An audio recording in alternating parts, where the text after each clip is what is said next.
Orayot Daf Yud. La Mishnah et celle qui suit traite le din d'un Kohen Gadol et d'un roi qui ont fauté. Et la halakha dit, comme on l'a vu précédemment, ils ont un korban spécial à amener. Et la question se pose, est-ce que s'ils ont fauté avant d'être nommés, d'être élus, est-ce qu'ils ont quand même ce korban spécifique ou non? Quel est le din dans le cas inverse, où ils ont fauté quand ils étaient Kohen Gadol et roi, et qu'après qu'ils soient descendus de leur poste, ils veulent amener un korban, et quel korban ils ont amené? Et la Mishnah dit comme ça, donc, le Kohen Gadol et le roi qui ont fauté, si ils ont, après avoir fauté, ils ont perdu leur poste, ils sont quand même chayavim de leur korban spécial, c'est-à-dire le Kohen Gadol un taureau et le roi un bouc. Dans le cas où, par contre, ils ont d'abord perdu leur poste et puis ensuite ils ont fauté, ici le Kohen Gadol garde son korban, le taureau, tandis que le roi perd complètement son korban et son dîner est comme un homme simple qui amène une chèvre ou une brebis. La Mishnah suivante dit, dans le cas inverse où ils ont fauté en tant qu'homme simple et puis ensuite ils ont été élus, être Kohen Gadol, être roi, eh bien leur dîne ici est comme des hommes simples qui amènent le korban simple. Selon Rabbi Shimon, par contre, s'ils ont appris qu'ils ont fauté une fois qu'ils étaient déjà nommés, Kohen Gadol et roi, dans ce cas-là, ils sont pturim de korban. La Gemara apprend toutes ces halachot-là de psukim, de différents psukim, et la Gemara explique pourquoi on ne peut pas apprendre le Kohen Gadol du roi et le roi du Kohen Gadol, chacun a ses chumot et ses coulottes, donc on ne peut pas les apprendre l'un de l'autre.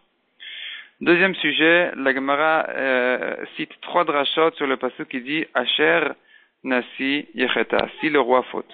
Premièrement, Asher, c'est pas un décret, c'est pas que le roi est obligé de fauter. Asher veut dire si le roi va fauter. Contrairement au pasuk qui dit à propos de la tzarat, Venatati negat tzarat, je donnerai de la lèpre. Selon Rabbi Yehuda, ce pasuk-là veut dire que de toute façon, ça va se passer, ça va arriver de toute façon. Donc on aurait cru qu'ici aussi, chez le roi, de toute façon, il doit fauter, c'est une gzerat hakatuv. C'est pour ça que la Gemara explique que non, ici c'est pas une gzerat hakatuv. Selon Rabbi Shimon, le pasuk de tzarat ne veut pas dire que de toute façon il y aura de la tzarat, mais la dracha est différente. Elle veut dire dans le cas où la lèpre, la tzarat, elle vient d'elle-même, c'est là où elle a une touma, tandis que si elle vient avec de la magie ou bien avec des shedim, dans ce cas-là, elle n'a pas de touma. Deuxième dracha que la Gemara fait sur ce pasuk-là, Asher Nasi.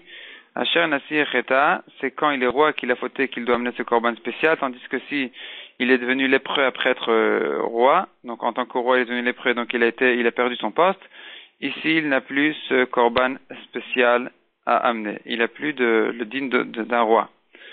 Et la Gemara ramène les drachot, on voit qu'une fois que le roi a perdu son poste, il est libre de son poste, qui est considéré quelque part comme une avdout, comme un service il est le serviteur du peuple. Donc il doit leur rendre service et s'occuper d'eux. Troisième dracha, Asher Nasi. Asher vient du mot Ashré, ressemble au mot Ashré, heureuse la génération où le roi fait tchouva sur sa vérote, amène un korban même quand il est shogeg. Troisième dracha, la Gemara ramène un pasuk de Kohelet qui est expliqué de 2 manières différentes, selon 2 avis. Première explication du pasuk de Kohelet voudrait dire heureux les tzadikim qui souffrent au olam hazé, puisque c'est grâce à ça qu'ils gagnent leur olam haba, et malheur aux reshaïm qui profitent du olam hazé, ils perdent leur olam haba. Deuxième dracha, c'est Rava il vient dire qu'on pourrait même dire heureux les tzadikim qui profitent aussi au olam hazé, car ils profitent de 2 mondes, celui-ci et le olam haba. Malheur aux reshaïm qui souffrent ici au olam hazé, puisqu'ils vont souffrir aussi là-bas au olam haba.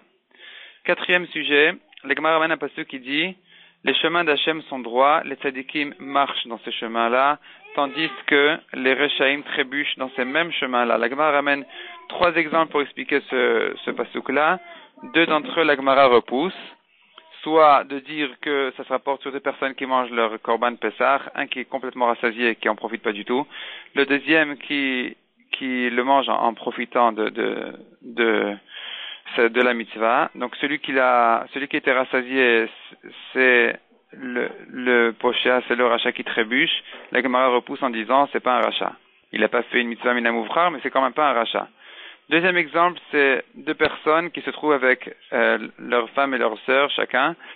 Celui-là, il a fait la mitzvah avec sa femme et l'autre il a fait la vera avec sa sœur sans savoir, sans béchogeg. Celui-là c'est un tzaddik et l'autre c'est un rachat. Celui-là il est trébuché et le rachat, tandis que le tzaddik il a suivi le bon chemin. La Gemara repousse cette explication aussi. Finalement la Gemara dit il s'agit de Lot avec ses filles. Lot qui a fauté avec ses filles dans le même dans la même histoire. Lui était un rachat puisqu'il a fait ça le Shem Avera, tandis que ses filles, elles ont fait le Shem Mitzvah, et donc elles sont considérées comme des tzadikim. La Gemara ramène aussi l'exemple de Tamar d'une part avec Yehuda, et d'une autre part Zimri ben Salou. Les deux ont fait a priori la même chose, tandis que Tamar qui a fait le Shem Shamaim, elle a eu des descendants tzadikim, des descendants Nevim, des rois, et Zimri ben Salou, quelle perte il a causé au Ham Israël, combien de morts il a causé au Ham Israël avec cette même histoire, cette même chose qu'il a faite, puisqu'il a fait les Shem Avera. La Gemara ramène encore un exemple de Yael, qui a fauté a priori avec Sisra, et c'est grâce à ça que le clan d'Israël ont vaincu la guerre. Et puisqu'elle a fait les Shem Mitzvah, la Gemara elle dit, sa Avera qui a été faite, les Shem Mitzvah, est plus importante même qu'une mitzvah qui est faite sans intention de mitzvah. La Gemara repousse en disant mais une mitzvah qui est faite chez l'olishma, elle est aussi valable. Et au contraire, un homme doit toujours faire des mitzvot même si elles sont faites chez l'olishma. Il ne doit pas se dire mais de toute façon c'est chez l'olishma, alors autant ne pas la faire. Non, il faut la faire même si c'est chez l'olishma. La Gemara ramène une preuve de Balak. Et donc finalement la Gemara se corrige en disant que une avera qui est faite le Shem Shamaim, le Shem Mitzvah, elle est aussi importante qu'une mitzvah qui est faite chez l'olishma. La Gemara revient finalement aux filles de Lot et apprend de cette histoire-là deux leçons. Première leçon, on voit de là le salaire d'une petite parole bien, une bonne parole, puisque la fille de la première fille qui a nommé l'enfant sur le nom de son père, Moab, elle a finalement Kadosh Baruch Hu a dit qu'on peut oppresser les gens de Moab, tandis que la deuxième qui a caché sa faute, en l'appelant Ben-Ami, sans l'appelant Moab sur le nom de son père, celle-là, elle a reçu son salaire que Kadosh Baruch Hu interdit même d'oppresser ses descendants. Deuxième leçon de cette histoire, et là c'est l'inverse, c'est la première qui s'est mis en avant dans la mitzvah et qui a précédé la deuxième d'une nuit. Elle a gagné 4 générations dans le clan d'Israël chez ses descendants, puisque Ruth est descendue de la première, Ruth à Moavia, qui vient de Moab, tandis que la deuxième, Naama Ammonite, elle vient de Ammon, et elle ne s'est attachée au clan d'Israël que 4 générations après, donc on voit de là combien il faut se dépêcher à faire des mitzvot. On raconte l'histoire sur Rabbi Moshe Feinstein, qui a été appelé par un de sa Keila en Russie, et cet homme-là lui a dit, voilà, il va mourir. Et il lui a expliqué ce qui s'est passé, il lui a ouvert la bouche, il lui a montré sa langue et il lui a montré qu'il avait de la lèpre sur sa langue.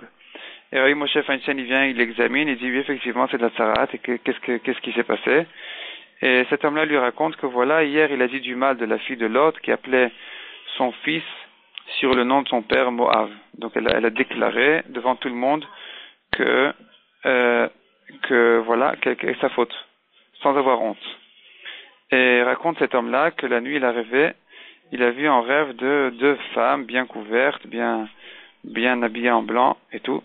Elles viennent et elles lui disent écoute, tu as parlé du mal de nous et donc tu vas mourir. Et elles lui disent mais pourquoi tu as dit qu'on a fait une bêtise, on a fait une avéra, de ne pas avoir honte, de raconter que le premier fils il vient de Lot. On avait une intention les Shem Shamaim pour pas que les gens disent comme ce qui s'est passé bien plus tard, plusieurs générations plus tard, que les gens disent, voilà, ces filles-là, elles n'avaient pas de mari, elles étaient toutes seules et pourtant elles ont eu des enfants, donc c'est sûrement, cet enfant-là, c'est le fils de Dieu et toutes sortes de bêtises pareilles. Et c'est pour ça qu'au contraire, on a voulu raconter, on a voulu montrer à tout le monde que cet enfant-là, c'est un homme, fils d'une mère humaine, fils d'un père humain. Et puisque tu as parlé du mal de nous, tu seras puni de mourir, c'est ce qui s'est passé. Donc ici, voilà, ça nous rappelle ici la Gemara qui dit qu'elles avaient l'intention les Shem Shamaim. Donc on voit ici que non seulement elles avaient eu l'intention les Shem Shamaim dans le massé qu'elles ont fait, mais même quand elles ont nommé et la première, elle a déclaré que ça vient de son père, même sur ça, il fallait trouver le kavsrout.